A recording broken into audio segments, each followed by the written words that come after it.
Головоломка в плюсах. Сейчас мы решим эту головоломку. Ну, поехали.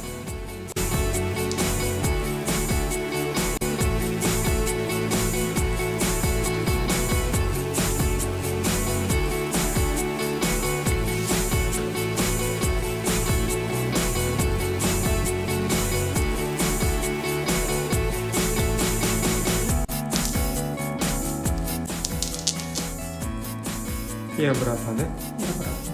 И обратно. Ловкость рук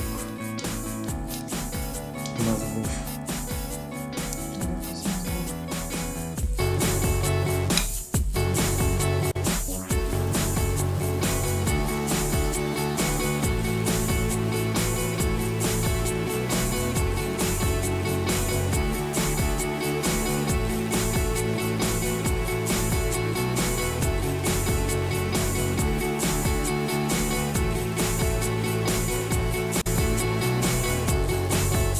Вот и все.